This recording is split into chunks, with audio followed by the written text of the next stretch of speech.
One of the clear gaps we heard in the market was, I just want to know how I'm doing compared to everybody else. I just want to know how I look compared to others and where my opportunities to improve are. And so our takeaway from that point was, we should just get a report out there. Let's start with the report and see what evolves from there. And sure enough, we released our 2022 year in review, and it was incredibly well received, and especially from our customers who immediately were in my inbox saying, "Hey, can you do this with my data?" And I was like, "That's my next project." So we've been doing it for a few years now, and it's been so fun to pull this together every year, just being in the time that we're in senior living. So much has changed coming out of COVID. So many strategies in sales and marketing are evolving. The person we're serving looks different than they did 10 years ago. And there's just a huge appetite for data and data-backed tools and research in space. So it's been an incredibly energizing experience. This report is just the beginning, but it is one of my favorite projects every year.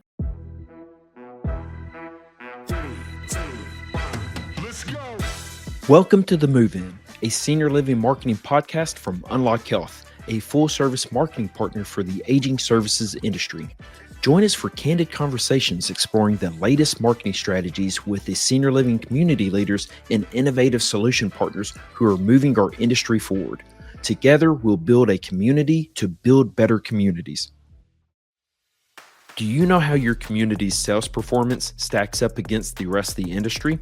Hello, I'm Larry Williams, and welcome to the Move-In Senior Living Marketing powered by Unlock Health.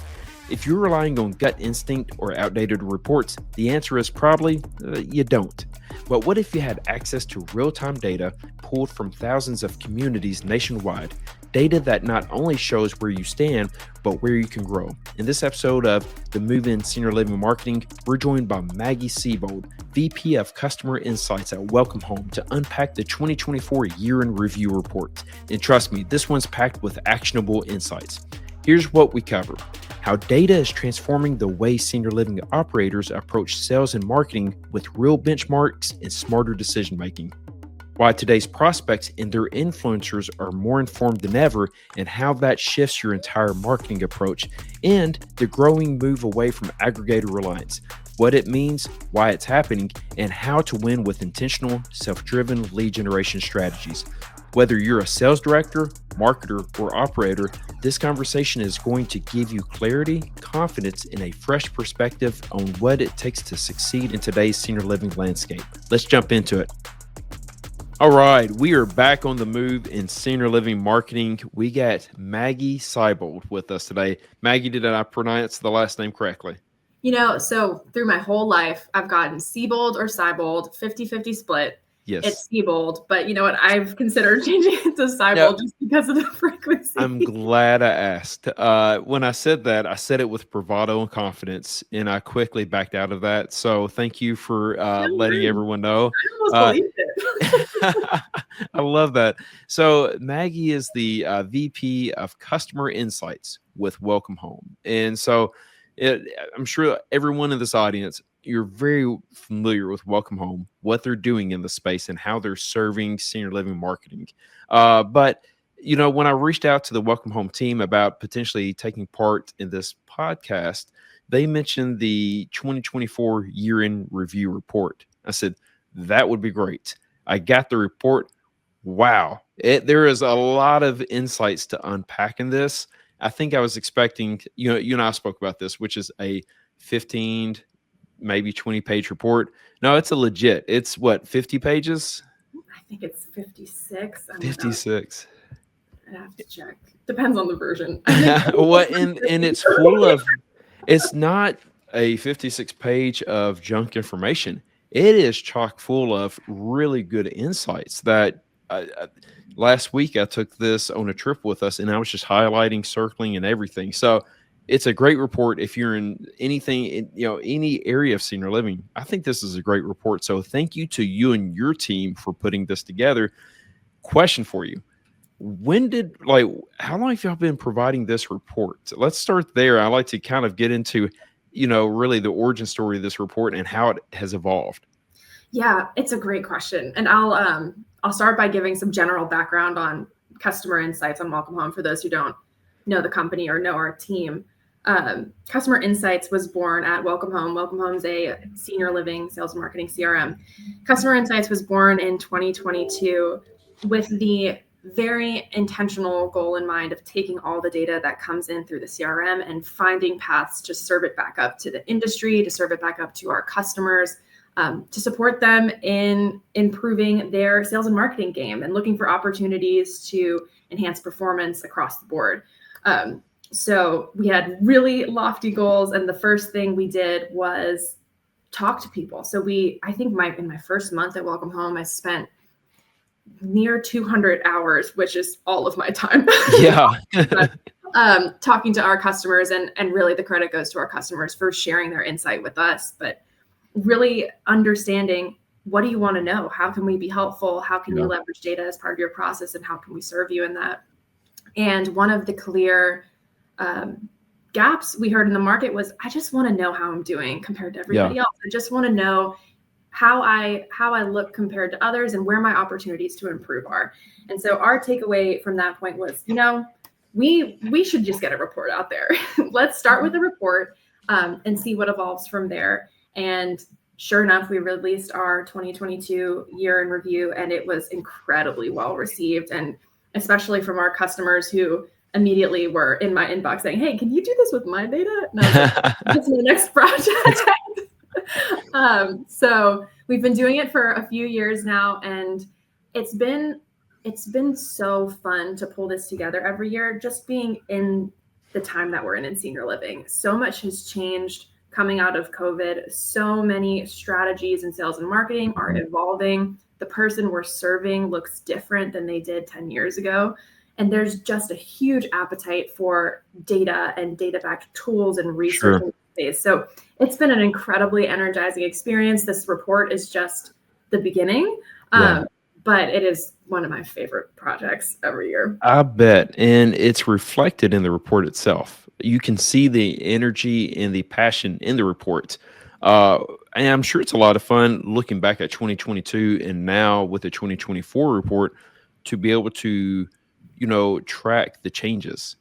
And so, is that something, as you get the results, you start automatically looking back at the previous year and comparing those notes? Yeah. Well, and this has been one of the most exciting parts of, releasing this on a quarterly and then yearly basis is we can track the results over time. And so now in the 2024 year in review, we have the 2022 data for a comparison. We have the 2023 data for a comparison, and you do see change. And, one example, and I'm sure we'll get there, is many of us in the space spend a lot of time thinking about our inquiry volume. How much demand are we seeing? What are the leads that we have to work? What do we know about those leads? And from 2022 to now, that picture has changed quite a bit, and quite frequently in ways that maybe were a little bit less expected. So being able to track that, have a starting point for a conversation with our customers and the broader industry around how we can manage through these changes and up-level our sales and marketing game has been really, really great. Yeah, and I appreciate you saying that. And I think it's a good segue to really jumping into the meat of this conversation, because like you said, there's a lot of changes. Senior living marketing is evolving. I think our marketing practices, they're evolving quickly. And there's just so much, sometimes it just feels like chaos. And I think this report kind of helps us align to what's working and what's not working. But one of the areas that really stood out to me is that pre-engagement and the post-engagement, before the tour and after the tour. And what changes specifically did you see in that? Or what's some information that, can you highlight on that area? Because and maybe it's, we're leveraging tools differently, whether it's chat features. I'm just curious to get your feedback of what advice you have for others as they go through that pre-engagement process. Yeah, it's such a good question, and we're going to just peel back the layers of that. Stay with me. But I'd love to just start by, to your point, highlighting what has changed Yeah. across the board that is then impacting the different stages of the sales. Love that. Thank you. So thinking about the person that we serve, the prospect has changed enormously over the past 10 years. We are now mostly working with baby boomers. They have different expectations for senior living. And one thing we sometimes forget to talk about is we're also working with different influencers. So people who are engaging with the sales process in a different way. They also have different expectations and different burdens, challenges, things that they're looking for in senior living that change the way that we approach the fundamental sales process. Sure. So that's one piece. The people have changed. What else has changed? The technology, to your point, has changed. So, we've evolved from a place where, 15 or 20 years ago, it would be pretty common to be tracking all of your sales and marketing efforts in Excel, on Post-its. You still have folks doing that today.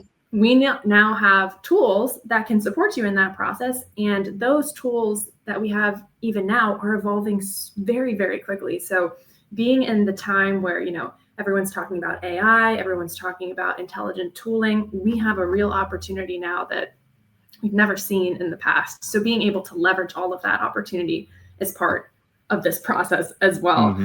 And then the last point that I'll just call out too is with the change in people on the prospect and influencer side, we sometimes forget that the people in the sales and marketing seat, the employees, people working at the community, they have also changed.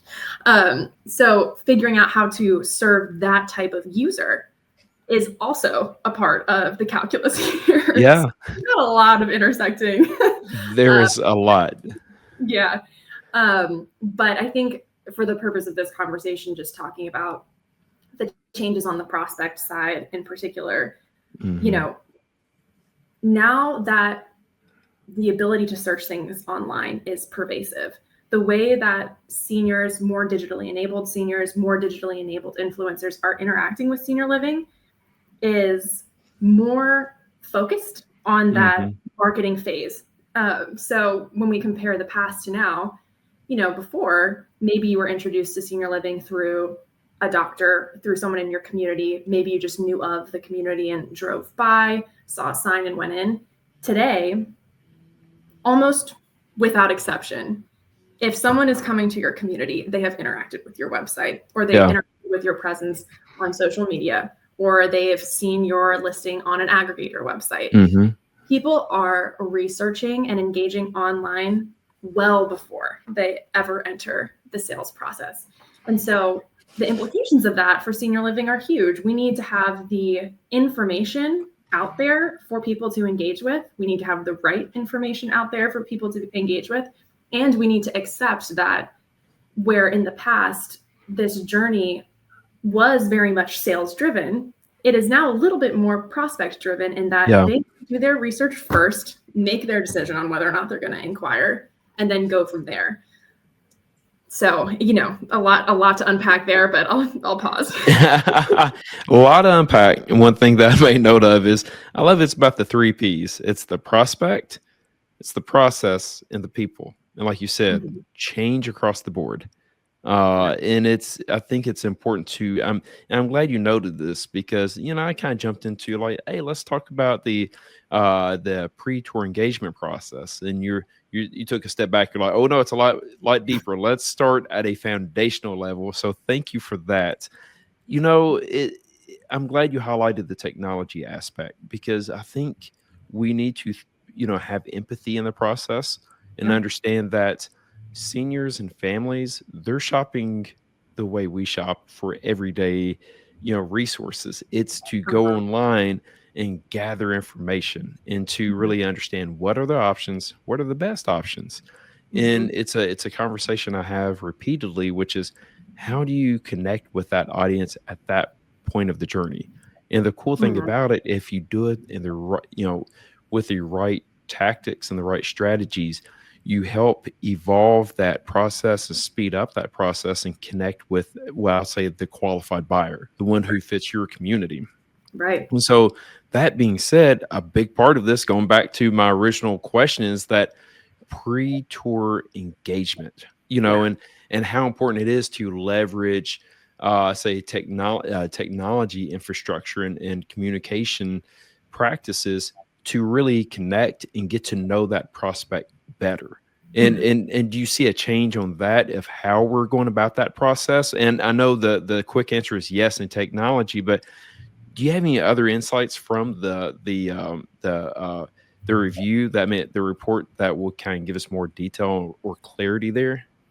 Yeah. Yes. So thinking about, you mentioned the technology has Mm-hmm. changed, the prospect has changed, and how they engage with us. I think in terms of what it means from an actual process standpoint on the sales side is, and we mentioned this in the report, discovery through any means possible is your goal as early as possible in the process. And traditionally in senior living, we think about discovery as the sales director's discovery of the prospect. Mm-hmm. That has evolved to where now discovery means, yes, still the sales director's discovery of the prospect, but it's also the prospect's discovery of the community. Yes. So when we think about what you're referencing in terms of how do we educate people in advance, how do we make our website a place of knowledge, those things are very important. The other piece that to your point on, other sales processes that we go through day to day, this is similar in many ways in that it's happening online. It's also different in that, when I go and look for an apartment, it's emotional in the sense that I want to like where I live. Yeah. But it's much less nuanced in that I'm not thinking about the type of care I'm going to receive. I'm not thinking about my dining. I'm not thinking about my everyday lived experience. I probably don't have 5 or 6 people in my ear offering their opinions on what I should do. Senior living sales is an incredibly complex emotional process. And so we need to be able to serve the support that we've historically given prospects and influencers in person, online, before we even know their names. I love that. And I appreciate that because, like you said, we talk about the complexity, but if we have empathy for that person who's looking for this next step in their life, it's really complex because they're making some very highly charged emotional decisions about not only what's next in their life, but also what's behind in terms of the house that they're potentially leaving and how to transfer items and the financial aspects and the worry and the fear and everything like that. And like you said, this is all being done with a lot of family members and a lot of friends who are all having their own say in it. So I appreciate you really highlighting that in the importance of just kind of like being where they are in this point of that phase. And I think in terms of what we should be thinking about as senior living is making sure the information that this person needs is delivered to them, but at the same time offering the support and thought partnership around the enormity of the process. So an example would be when I look for apartments, and when my mom is looking for my grandmother and grandfather right now, her number one criteria is price. So if she is not able to find the price, that community is knocked off the list. She doesn't want to talk to anybody. She wants to know the price. The challenge there is she sees the price, doesn't understand what's included, and knocks it off the list. So not only do we need to say, here's the information, but also here's what goes into it. Here's the education. Here's how I can support you in thinking about this decision. Here are some financial resources. Here are some tools that you could consider just to understand your degree of affordability and match up with this community. Just one very small example, but it's a conversation we hear in this industry all the time. Price on the website or not price on the website. That's what I was going to ask you. Do you have any feedback? I feel like that has changed drastically since I started to serve this space. And have you kind of seen the same thing over the last few years? Yeah, we actually, this is something that we're really hoping to start tracking more formally in the next year or so. But we did have an intern 2 years ago who we were like, this would be really cool if you could just scrape what's out there in terms of how many customers have pricing on the website and compare it to historical snapshots of their websites several years ago, because you could do that, with Wayback Machine and some of those tools like that. Sure. And we saw that, if you looked at 2020 data right around that pandemic time where, things weren't quite as digital as they are today, somewhere in the range of 30 to 50% of the websites we looked at had pricing. Now, again, this is based on an intern project, so take all of this with a grain of salt, but 30 to 50%. And then looking later, 70, 80% had pricing. Wow. Yeah. So, and it's not always, very clear pricing. It can be starting at baseline or starting at unit. But it points in the right direction and gives some, I'd say it just points to an awareness. So it will help people make that decision. Because we discuss this a lot in what we do on the marketing side, which is, not all leads are equal. You want to make sure you're getting the, those qualified leads, those who are more apt to be a resident, and just having that conversation about pricing early can, really reduce those steps and help you target the right audience a lot faster. You're bringing up such an important point in that, one of the things that stood out to us in the 2022 data was just the sheer number of inquiries that were coming in. It's hard to imagine being in the sales director seat and having that many people to actively work, only to have, 30% of them close after the first conversation, and you find out they're not financially qualified. Yes. We could have saved that sales director however many hours by disqualifying them earlier in the process or letting them disqualify themselves. Yeah. And I think there's been quite the maturing process over the last few years about that, which is we don't need just leads for leads' sake. Okay, now we have the information. Let's start really, leveraging technology, leveraging data, leveraging best marketing practices to really get the right lead and be able to really focus on that right lead. Because as we spoke about that pre-tour engagement, this report also highlights the need for that post-tour engagement. And so by really narrowing down and focusing on qualified leads, you can have a more human experience. And really, I'd say it's based on quality and not quantity at that point. And it seems like that would easily provide better results. And then I think about it on the CRM side, which is going through that salesperson is not weighed down by just managing, swimming through leads, but really get to know these groups, and they can impact the data that's going to go into some type of, resident portal. And then that will create more information that will improve that resident's experience going forward, because you get to engage with them, you get to know them better. And so am I on the right path? Because at this point, I feel like I'm getting into your lane, Maggie, and maybe speaking for you as thinking about bigger picture with all of this data.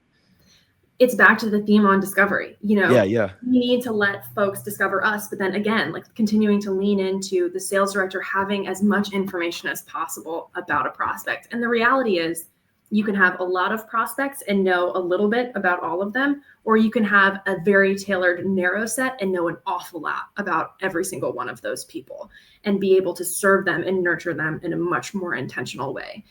One thing that we see in the data, it's actually not in this report, but we'll have a data drop coming up on it soon, is there is a very clear relationship between seeing a planning activity pre-tour and the success likelihood of that tour. And what that tells us is, if you take the time as a sales director to review what you know about that prospect, to coordinate with your team and make sure that person gets the tailored tour experience that we need to be able to sell effectively.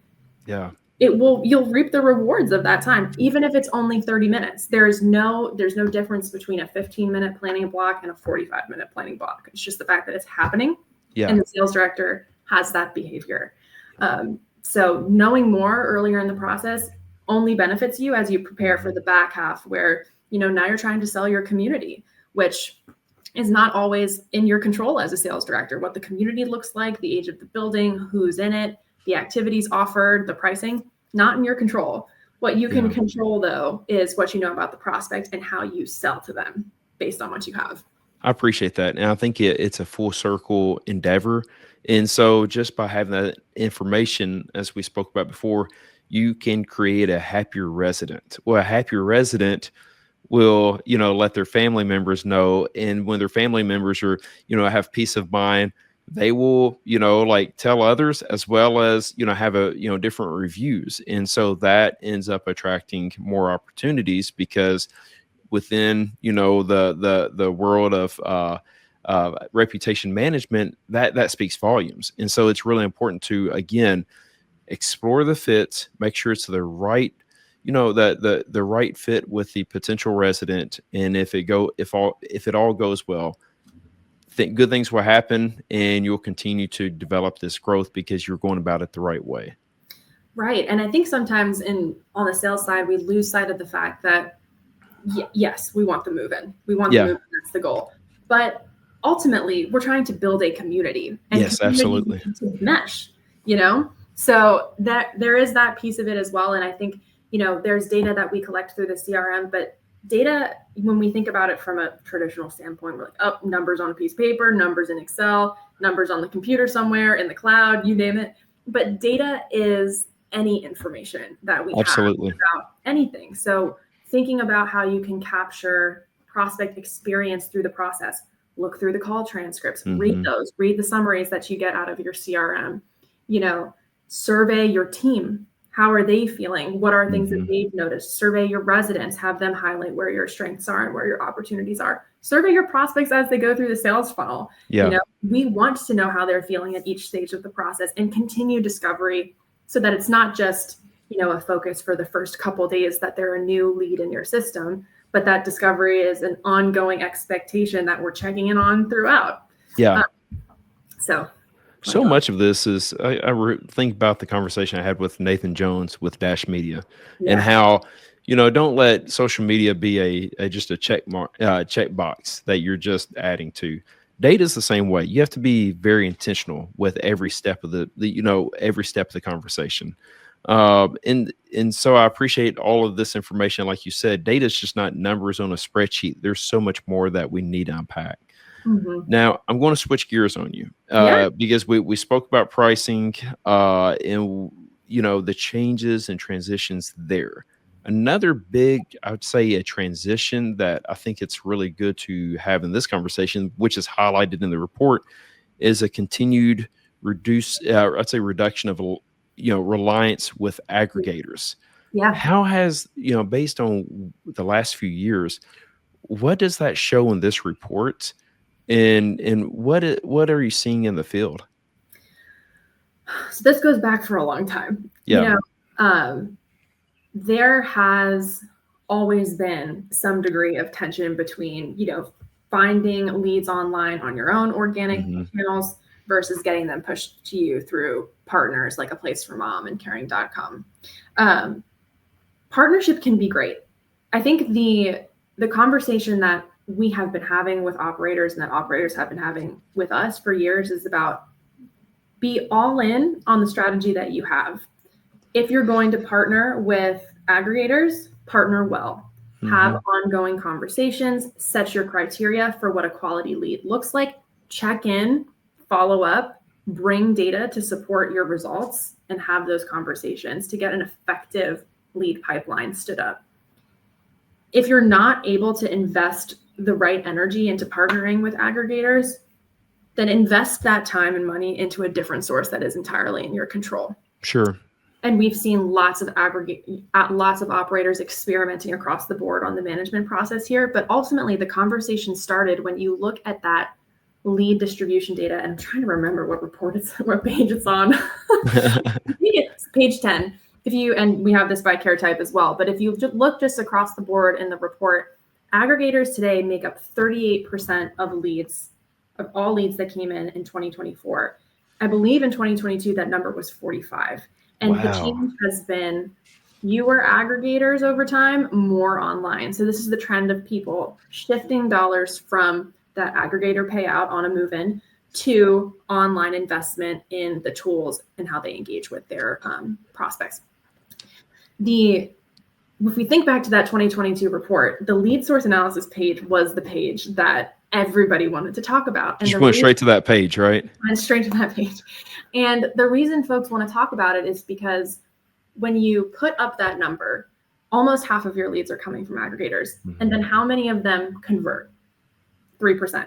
Okay. Wow. Think about all of that effort, all of the time spent with those leads. And there's also quite a bit of data, I think we published in 2022 as well, that show that it takes more activities to win an aggregator lead because they're competitive. They're not just going to your community. They're going to the other 5 or 6 in the radius that your search criteria is in. So not only are they really difficult to convert, but their length of stay was less than a year. And, it comes down to fit, right? Like they're moving quickly through the process. They know about other options. If they come to your community and aren't satisfied, they have other ideas of where to go. They know, like, it's right there. They're ready to, make that change quickly if needed. Right. So those numbers were eye-opening for many of our operators, and we got into the customer specific data here as well. And many of our customers saw the same trend, especially if they were letting aggregators be a passive input to their lead volume. If you're partnering really well with your aggregators, I don't want to dismiss that as a valid lead channel, because you can get so much value out of aggregator leads. And at the end of the day, the person on the other side of the computer interacting with an aggregator website is still a person that needs care. Yes. And we can't lose sight of that, but we need to be intentional about it.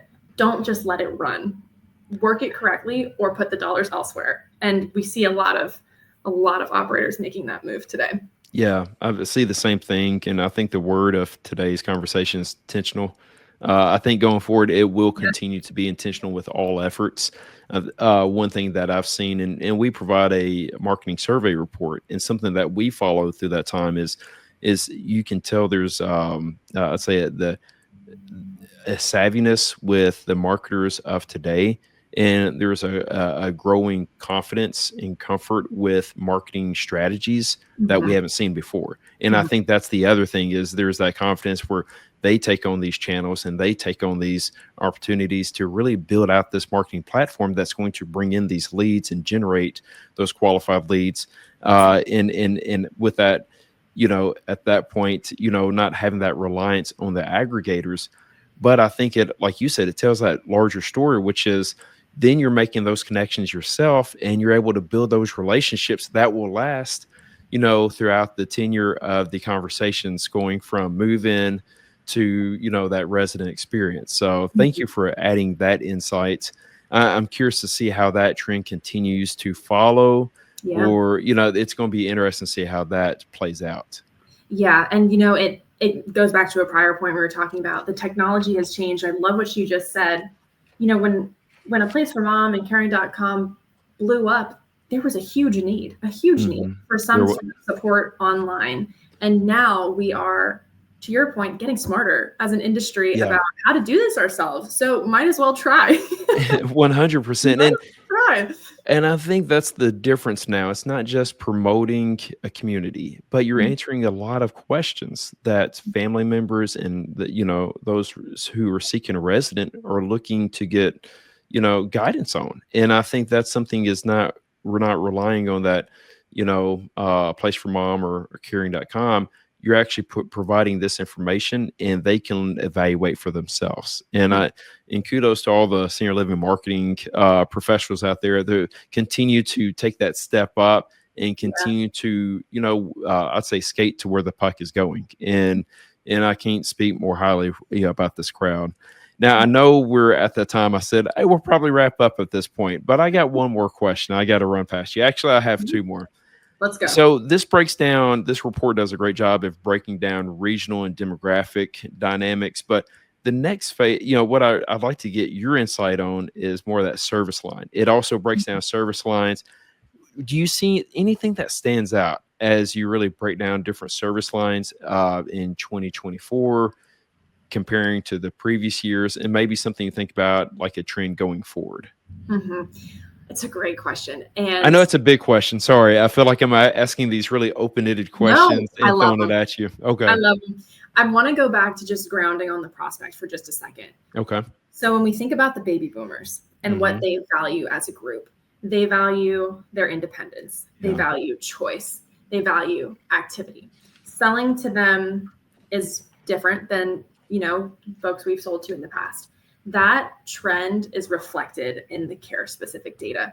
So if you look at the breakdown across IL versus a blended IL AL, or AL versus a blended AL memory care versus a standalone memory care, for the most part, across the board, IL has been on a steep decline or steep rise up. IL's doing great. And what we see if we peel back some of the layers of the onion on this is folks are inquiring and moving in at IL, even if they maybe should be inquiring about assisted.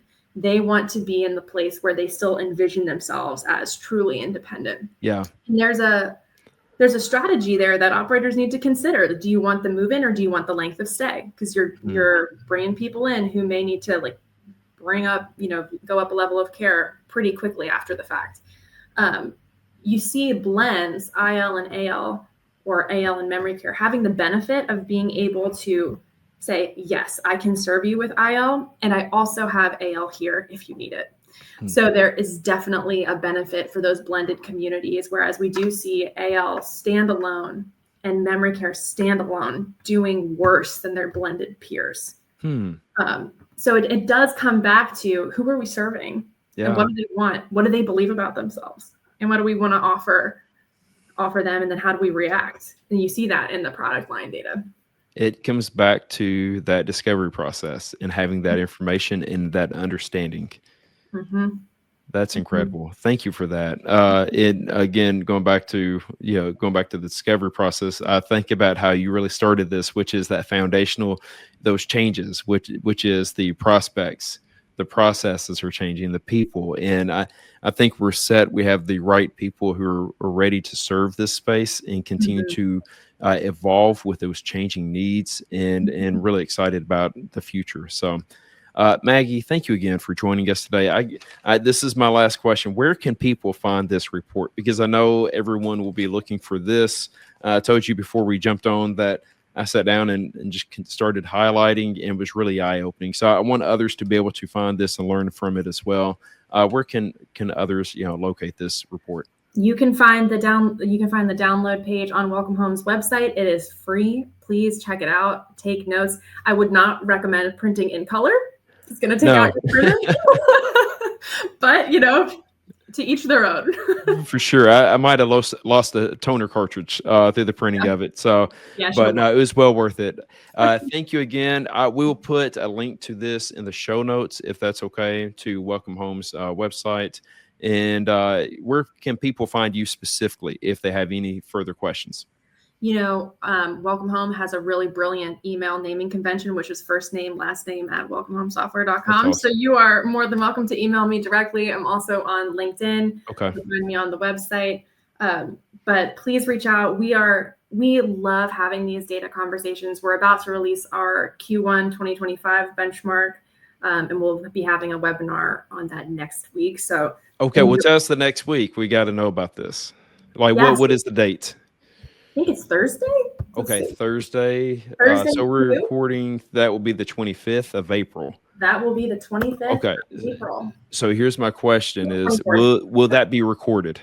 It will be recorded. Okay, because this might not go out till May, so I want to make sure anybody who's listening has access to that webinar, and so we'll make sure we post a link to that as well, if that's okay with you and your team. That's great with us, and the report will be available for download as well, and folks can reach out to me or the team. We're here, and we're excited to talk about data. Well, I always love chatting with you. I learned so much, and this conversation was no different, so thank you, Maggie.